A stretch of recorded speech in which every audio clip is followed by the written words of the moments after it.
Assalamualaikum, berjumpa lagi bersama Pak Denny Karsa. Kali ini kita akan belajar fisika tentang vektor.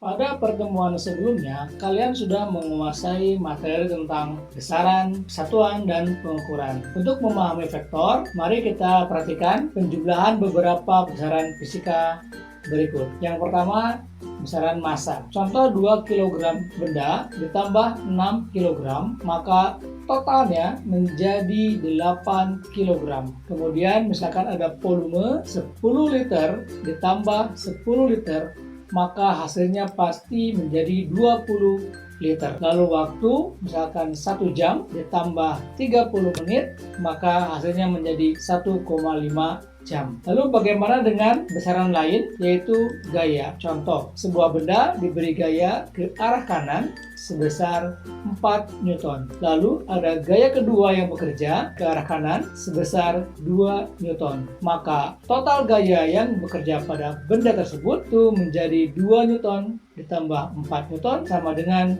6 Newton. Bagaimana kalau benda yang sama tersebut misalkan diberi gaya 1 ke arah kanan 4 Newton, lalu gaya yang kedua bekerja ke arah kiri, yaitu sebesar 2 Newton. Berapakah total gaya yang bekerja pada benda tersebut? 2 Newton ditambah 4 Newton, di sini menjadi 2 Newton.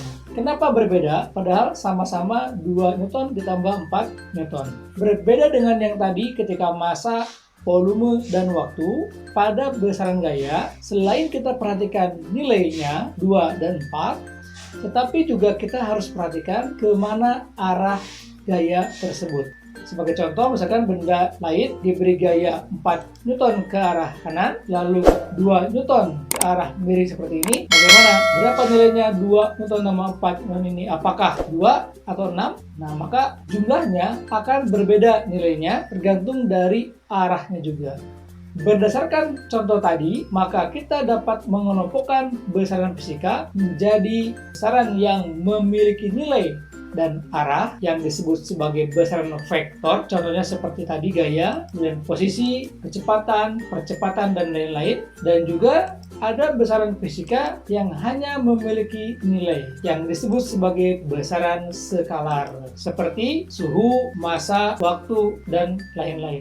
Untuk membedakan besaran vektor dan skalar, maka kita perlu notasi atau lambang untuk vektor. Sebagai contoh, vektor gaya kita tuliskan dengan huruf F sebagai inisial gaya dan dicetak dengan huruf tebal. Atau jika ingin lebih mudah, menggunakan huruf F dan tanda panah di atas. Contoh lain, misalkan vektor perpindahan. Kita bisa tuliskan dengan delta R dan tanda panah di atasnya. Kemudian vektor percepatan, misalkan kita bisa tuliskan dengan A dan tanda panah di atasnya. Selain notasi vektor, kita juga harus bisa menggambarkan vektor, karena besaran vektor bisa digambarkan dengan panah. Contoh gambar vektor untuk vektor F misalkan. Nah, ini tanda panah seperti ini, di mana ada pangkal dan ujung seperti pada gambar. Panjang vektor itu menyatakan besar vektor, dan anak panah itu menunjukkan arah vektor itu sendiri. Untuk besar vektor menggunakan tanda mutlak. Contoh seperti ini, artinya adalah nilai atau besar vektor gaya. Untuk arah biasanya nanti dinyatakan dalam bentuk derajat busur. Bagaimana menggambar besaran vektor? Misalkan ada sebuah vektor dengan arah dan panjang seperti ini, kita namakan misalkan vektor F. Bila kita ingin menggambarkan vektor 2F, artinya kita menggambarkan vektor dengan panjang 2 kali dari panjang vektor F, tetapi arah tetap sama. 3F juga demikian, berarti panjangnya 3 kali F dan arahnya sama dengan vektor F. Ada vektor R misalkan seperti ini, panjang dan arah seperti pada gambar. Nah, bagaimana jika kita ingin menggambar vektor min R? Min di sini artinya vektornya tetap sama panjang dengan vektor R, tetapi arahnya berlawanan atau berbeda 180 derajat. Misalkan ini ada lagi vektor kecepatan. Nah, bagaimana kalau kita ingin menggambarkan vektor min V-nya? Berarti kita gambar dengan panjang sama, tetapi arah berlawanan seperti pada gambar. Nah, kita akan masuk ke dalam operasi vektor, di mana ada penjumlahan vektor dan perkalian vektor.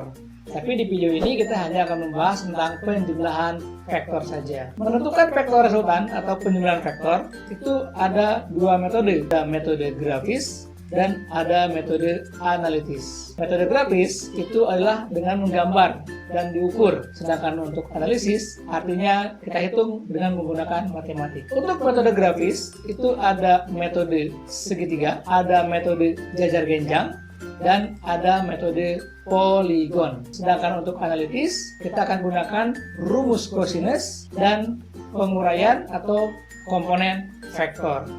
Mari kita perhatikan 3 buah contoh besaran vektor berikut.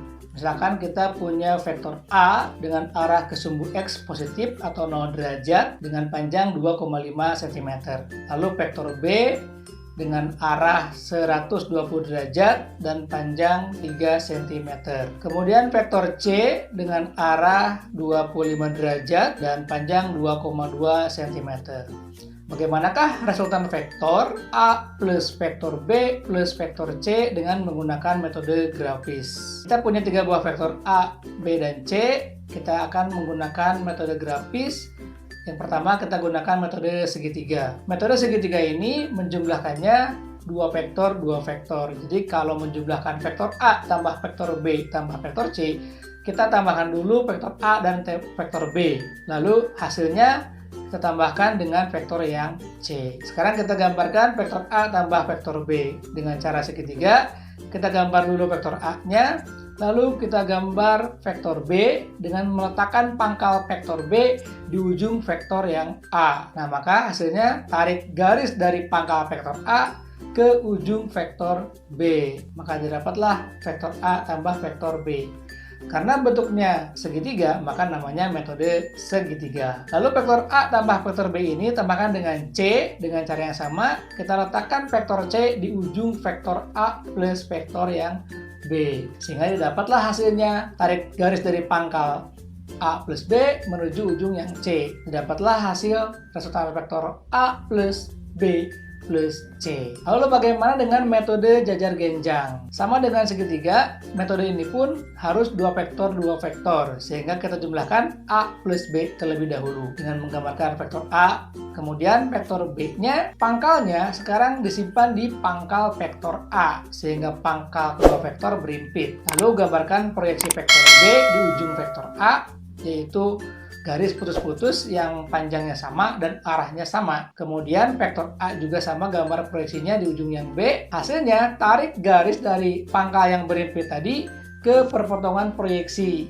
ya ke sini. Sehingga didapat vektor A tambah vektor B. Lalu vektor A tambah vektor B ini tambahkan dengan vektor C dengan menyimpan pangkal vektor C di pangkal vektor A plus vektor B. Lalu gambarkan proyeksinya dan tarik garis dari pangkal kedua vektor ke perpotongan proyeksi. Didapatlah hasilnya vektor A tambah vektor B tambah vektor C.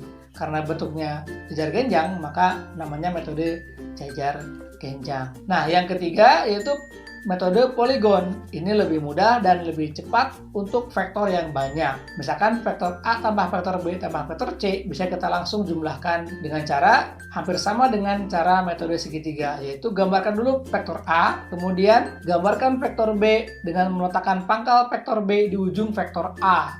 Lalu gambarkan vektor C dengan pangkal di ujung vektor B. Hasilnya adalah tarik garis dari pangkal awal yaitu di vektor A ke ujung vektor yang C, sehingga didapat resultan vektor A tambah B tambah C seperti gambar.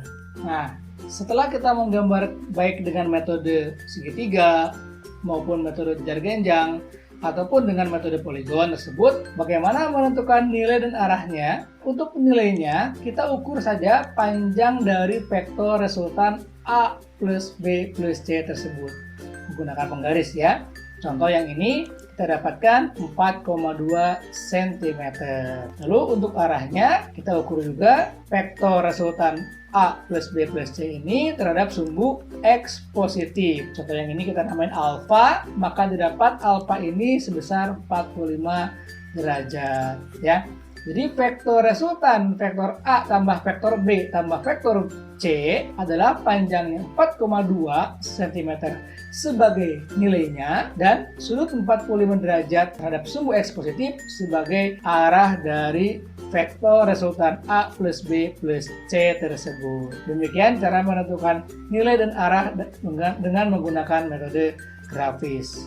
Bagaimana kalau kita menggunakan metode analitis atau menghitung ya? Ada dua cara. Yang pertama menggunakan rumus kosinus, yang kedua menggunakan penguraian komponen vektor. Tapi pada video kali ini kita hanya akan menggunakan rumus kosinus. Apa itu rumus kosinus?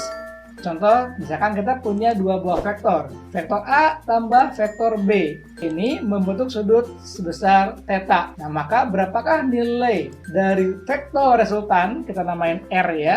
Kita gunakan rumus kosinus, yaitu kurung mutlak R ya, atau artinya nilai vektor resultan R adalah sama dengan akar nilai vektor A kuadrat ditambah nilai vektor B kuadrat ditambah 2 kali nilai vektor A kali nilai vektor B cos theta ya, dimana kurung mutlak R itu ingat ya sebagai besar vektor resultan A plus B dan theta adalah sudut apit antara vektor A dengan vektor B.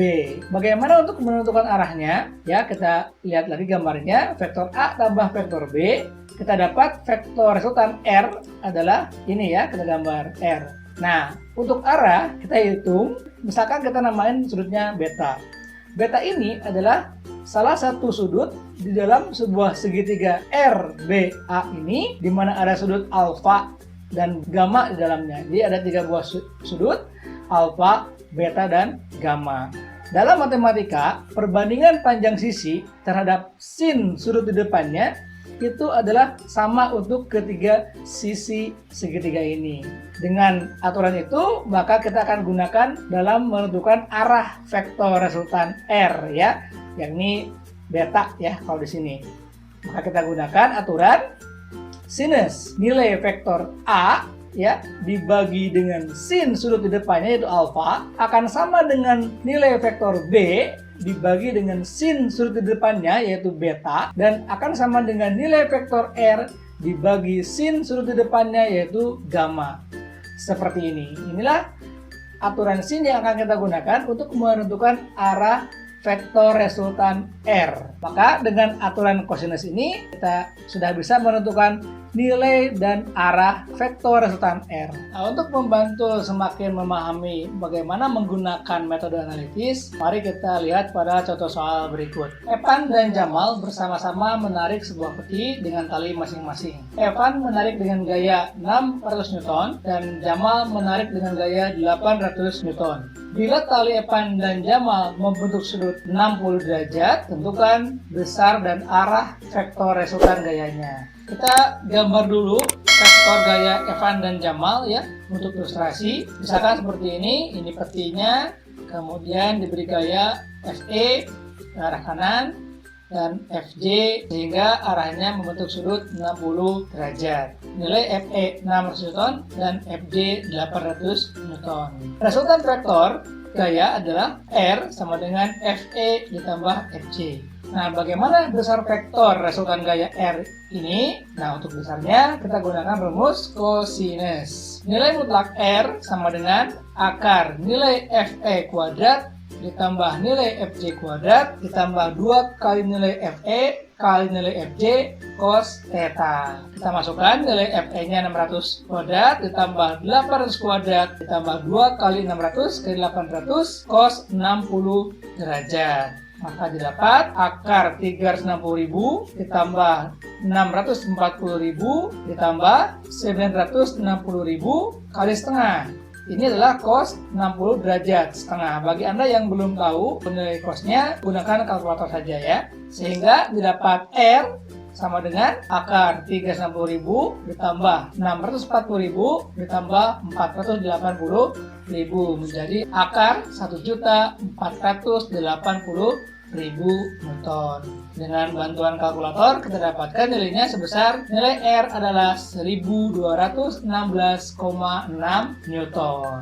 Bagaimana dengan arahnya? Untuk arahnya, setelah kita tahu nilai resultan vektornya sebesar 1216,6 Newton, nah maka untuk arah kita gunakan juga gambar agar membantu menjawab persoalan kita. Ini FT, kita gunakan metode segitiga ya. Ini FJ, tambahkan dengan FJ, dan inilah vektor resultannya R. Ya, ini nilainya tadi sudah kita dapat sebesar 1216,6 Newton.